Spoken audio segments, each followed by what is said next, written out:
ಇವತ್ತು ಕಡ್ಲಿ ಹೊಲಕ್ಕೆ ಪೈಪ್ ಒಯ್ದು ಹಾಕ್ಬೇಕಂತ ಹೇಳ್ಕೆಸಿಂದ ಜಲ್ದಿನೇ ಬಂದಿದ್ದೇವೆ ರೀ. ಟೈಮ್ ಅಂತೂ 8 ಆಗಿತ್ತು. ಏಕೆಂದರೆ ಇವೆಲ್ಲ ಪೈಪ ಒಂದು ಸ್ವಲ್ಪ ಎತ್ತಿನ ಗಾಡ್ಯಾಗ ಒಯ್ಯೋದಿತ್ತು.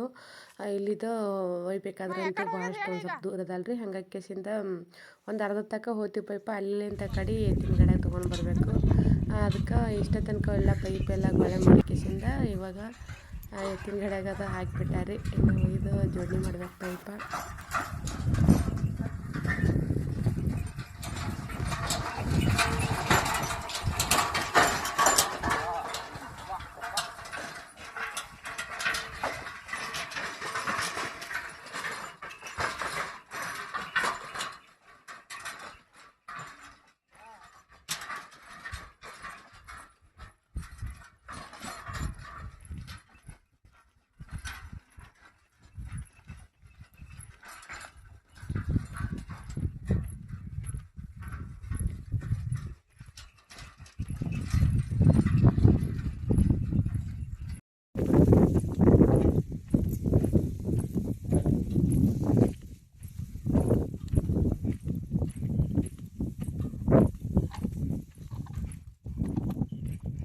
ಆ ಪೈಪ್ ಎಲ್ಲಿ ಬಂದದ?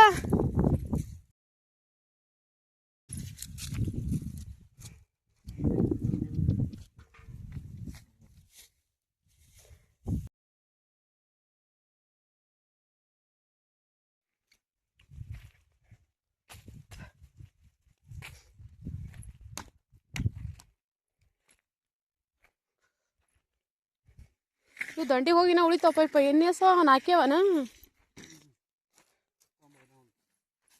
ಒಂದು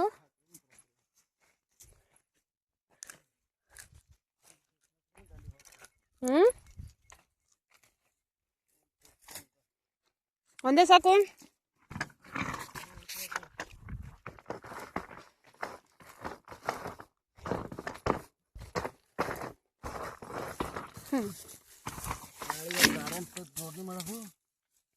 ಯಾವುದು?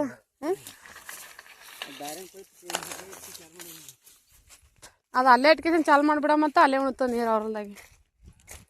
ಅವ್ರ ಹೊಲಾರೆ ಉಣ್ತದಲ್ಲ ನೀರು. ಕಡ್ಲಿ ರೀ ಇನ್ನೂ ಬಿರ್ಸಾಗಿಲ್ಲ.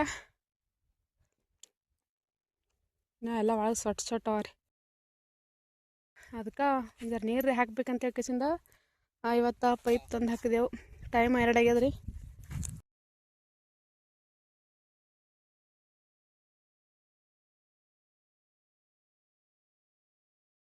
ಚಪಾತಿ ಮಾಡ್ಲಿಕ್ಕೆ ಹಿಟ್ಟು ನಾದಿಟ್ಟಿನಿ ರೀ. ಒಂದಿಷ್ಟು ಬ್ಯಾಳೆ ತೊಗೊಂಡಿದ್ದ.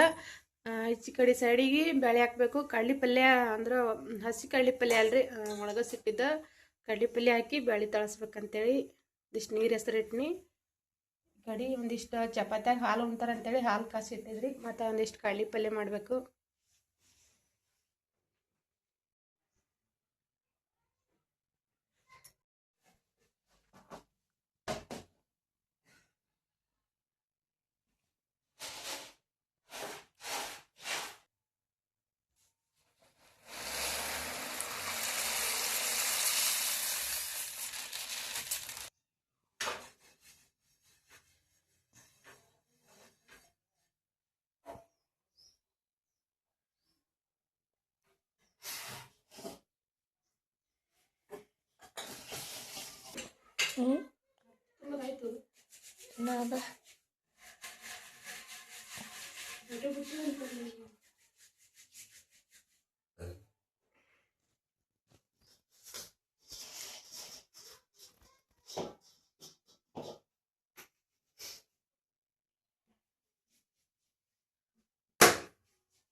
ಇದಿಷ್ಟು ಚಪಾತಿ ಮಾಡಿ ಮೊಟ್ಟಿ ಹೋಗದ. ಇನ್ನೊಂದು ಸ್ವಲ್ಪ ಅನ್ನ ಮಾಡ್ಬೇಕ್ರಿ. ಮೊದ್ಲಿಗೆ ನಾನು ಅದ್ಮೇಲೆ ಮಾಡತ್ತಿದ್ದಲ್ಲ, ಗ್ಯಾಸ್ ಮೇಲೆ ಮಾಡ್ತಿದ್ದಿಲ್ಲ ಅದೆಲ್ಲ. ಅನ್ನ ಲಾಸ್ಟಿಗೆ ಮಾಡ್ದೈತೆ ಅಂತ ಹೇಳ್ಕೆಸಿಂದ, ಯಾಕಂದ್ರೆ ಚಪಾತಿ ಬಂದ್ರೆ ಜಾಸ್ತಿ ಅನ್ನ ಹೋಗಂಗಿಲ್ಲ. ಅದಕ್ಕೆ ಸ್ವಲ್ಪ ಹಿಂದ್ಗಡೆ ಇಟ್ಟೈತೆ ಅಂತ ಬಿಟ್ಟಿನಿ. ಸಾರು ಅದ್ರದ್ದು ಮಾಡ್ತೇವೆ. ಸಾರು ಮಾಡಲಿ. ಕಡ್ಲಿ ಪಲ್ಯ ಮಾಡ್ತೀವಿ. ಇದು ಬಿದ್ದದ, ಕರ್ಬೇವು ಬಿದ್ದದ.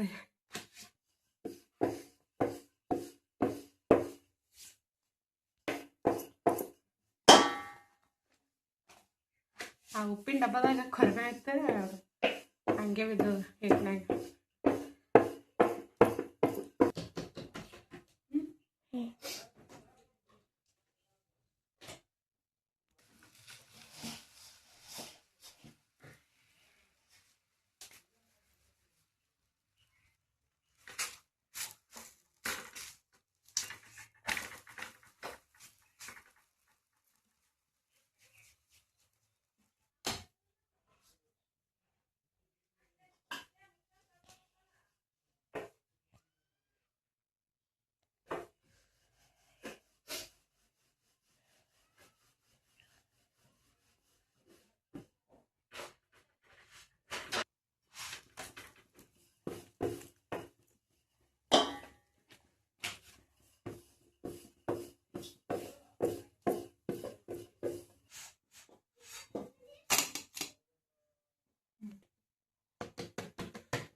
ಕಡ್ಲಿಪಲ್ಲೆ ಅಲ್ಲೇ ಅದನು.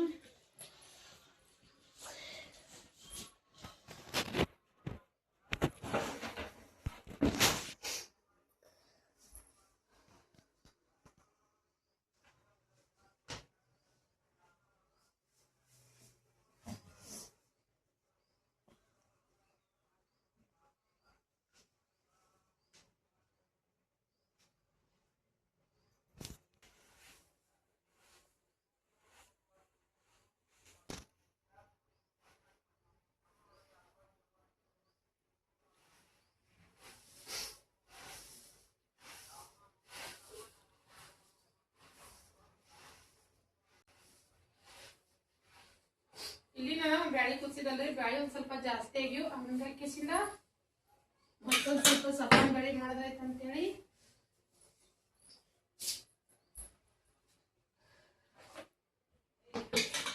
ಒಂದಿಷ್ಟು ಬ್ಯಾಳಿ ತೆಗಿಲಿಕ್ಕೆ ತಿಂದಿದ್ರಾಗ ಹಾಕ್ಬೇಕಾದ್ರೆ ಬ್ಯಾಳಿ ಜಾಸ್ತಿ ಆಗಿದ್ವು.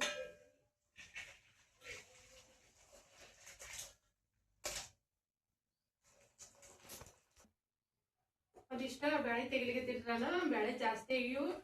ಹಂಗಾಗಿ ಒಂದಿಷ್ಟು ಸಪ್ಪನ್ ಬ್ಯಾಳಿ ಮಾಡೋದೈತಂತೇಳಿ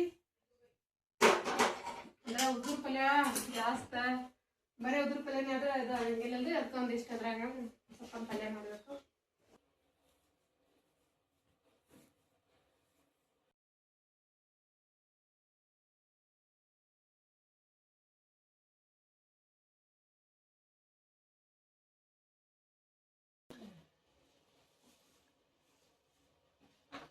ಬ್ಯಾಳಿ ಮೆತ್ತಗೆ ಆಗ್ಬಿಟ್ಟಂದ್ರೆ ಹಂಗಾಗಿ ಇದೀಟ ಕಾಯಿ ಪಲ್ಯ ಹೇಳ್ತೀನಿ.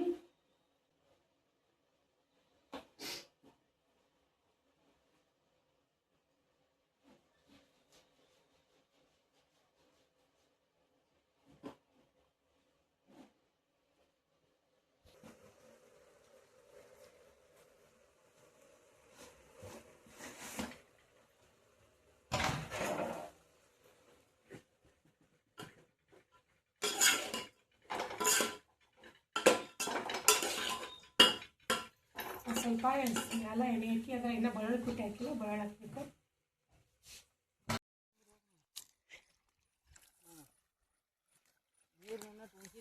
ಹೌದೌದು,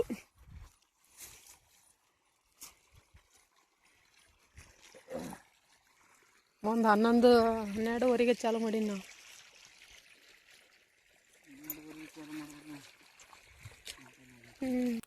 ಇವತ್ತು ಕಳ್ಳಿಗೆ ನೀರು ಒಣಸತ್ತಿದ್ರಿ. ನಿನ್ನೆ ಪೈಪ್ ತಂದು ಹಾಕಿದ್ದೇವಲ್ರಿ, ಹಂಗಾಕಿಸಿಂದ ನಿನ್ನೆ ಮಧ್ಯಾಹ್ನದಾಗಿದ್ದೇವು ಲೈಟ. ಇವತ್ತು ಸೋಮವಾರ ಇತ್ತು, ಹಂಗಾಕಿಸಿಂದ ಲೈಟ್ ಬದಲಾಗಿತ್ತು. ಅದಕ್ಕೆ ಸೋಮವಾರ ಲೈಟ್ ಬದಲಾತ ಅಂತ ಹಾಕಿಸಿಂದ ನಿನ್ನೆನೆ ತಂದು ಆ ಪೈಪ್ ಎತ್ತಿನ ಗಡ್ಯಾಗ ತಂದು ಹಾಕಿದ್ದವ್ರಿ. ಯಾಕಂದ್ರೆ ಪೈಪ್ ಹಾಕ್ಬೇಕಾದ್ರೆ ಭಾಳಷ್ಟು ದೂರ ಅದಾರ ಇದು ಹೊಲ, ಮತ್ತು ಸಾಟಿ ಸುತ್ರಿ ಪೈಪ ಮ್ಯಾಲೆ ಹತ್ತವ. ಹಂಗಾಗಿ ಕಿಸಿಂದ ಒಂದಿನ ಅಡ್ವಾನ್ಸ್ ತಂದು ಹಾಕಿಬಿಟ್ಟಿದ್ದೆವು. ನೀರು ಟೈಮಿಗೆ ಉಣಿಸ್ಬೇಕಂದ್ರಂತೂ ಈ ಸೈಡ್ ಈ ಕಡೆ ಹೊಲ್ಗೊಳಗಂತೂ ಆಗಂಗಿಲ್ರಿ, ಭಾಳಷ್ಟು ದೂರವ. ಏನೋ ಒಂದು ಸಲ ಹಾಕಿದ್ರೆ ಭಾಳಷ್ಟು 2-3 ದಿನ ತನಕ ಹೋಗ್ತದ್ರಿ. ಹಂಗಾಗಿ ಕಿಸಿಂದ ಜಾಸ್ತಿ ಈ ಕಡೆ ಏನೋ ನೀರು ತರಂಗಿಲ್ಲ. ಆ ನೀರು ತರೋದು ಭಾಳ ಹೈರಾಣದ ಈ ಕಡೆ ತರಬೇಕಾದ್ರೆ. ಟೈಮ್ 7 ಆಗ್ಯದ್ರಿ. ಇವಾಗ ಇವತ್ತು ಹೋಗಿ ಸೈಕಲ್ ತೊಗೊಂಡು ಬಂದಿದ್ರಿ ಒಂದು ಹುಡುಗ.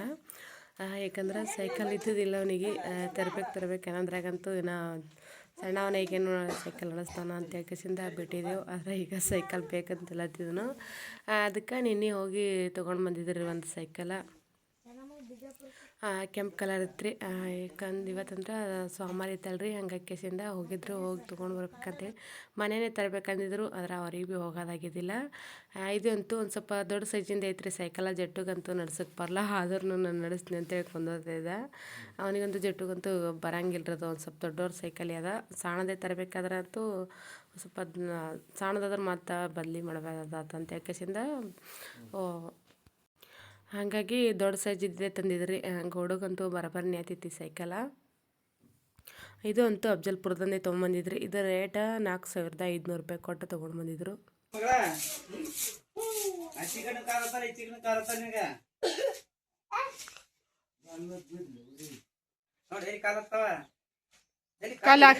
ಕತ್ರಿ ಆಗ್ತದೆ ಹೊಯ್ಡಲ್ಲ, ಅವು ಬಡಿತಾವ ಪೆಡಲ್ ಬಂದು.